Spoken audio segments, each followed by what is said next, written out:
Bonjour, alors nous allons faire le DNB de la session 2022, questions 2 à 4, qui porte sur l'énergie cinétique et sur l'énergie potentielle. Donc je vous laisse mettre en pause afin de lire le texte qui vous est présenté là. Vous présentez le sujet. Très bien. Donc maintenant, on vous donne ici une représentation pour voir les différentes étapes de la sonde, du point d'arrivée dans l'atmosphère de Mars jusqu'à l'arrivée au sol. On vous donne les données, très utiles. On verra comment on les utilise. Et on commence par la première question portant sur l'énergie cinétique, c'est-à-dire la question numéro 2. Parmi les trois relations suivantes, recopiez celle qui permet de calculer l'énergie cinétique de la sonde. Précisez ce que représentent M et V. Alors, l'énergie cinétique s'écrit comme étant 1 demi de M fois V au carré. Donc, on reconnaît la première formule. Donc, celle-là, elle n'est pas bonne puisque c'est pas fois 2, c'est mais 2 qui vient au carré. Et dans celle-là, la vitesse n'est pas au dénominateur. Donc, celle-là n'est pas bonne non plus. On vous demande de dire que représentent M et V.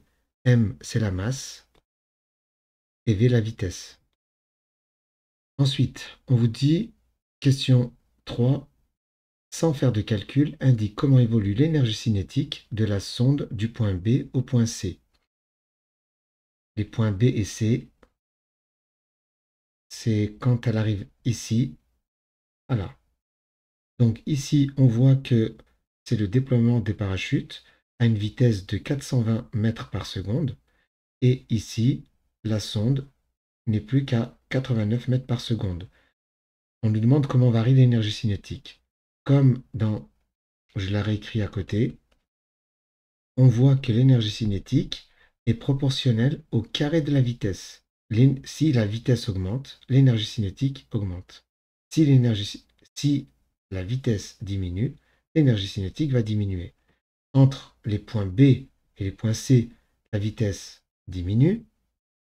Ainsi, l'énergie cinétique va diminuer. On note ça.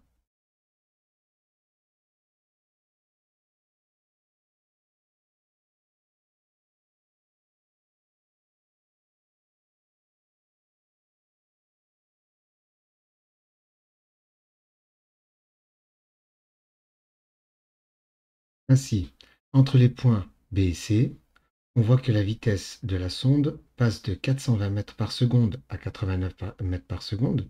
Ainsi, la vitesse diminue. Si la vitesse diminue, l'énergie cinétique va diminuer. Question 4. On nous demande d'indiquer comment évolue l'énergie potentielle de la sonde du point A au point B.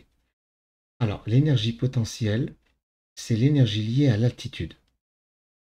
Entre les points A et les points B, on voit que l'altitude diminue.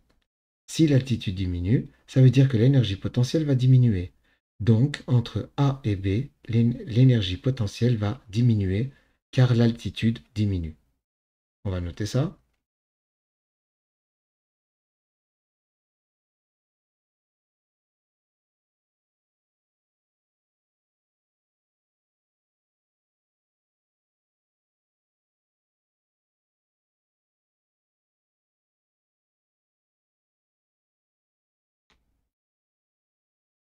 Voilà, j'espère que cette vidéo t'a plu. N'hésite pas à mettre un pouce vers le haut pour m'encourager à poursuivre, à t'abonner si ce n'est pas déjà fait, et à activer la cloche pour être informé des nouvelles vidéos.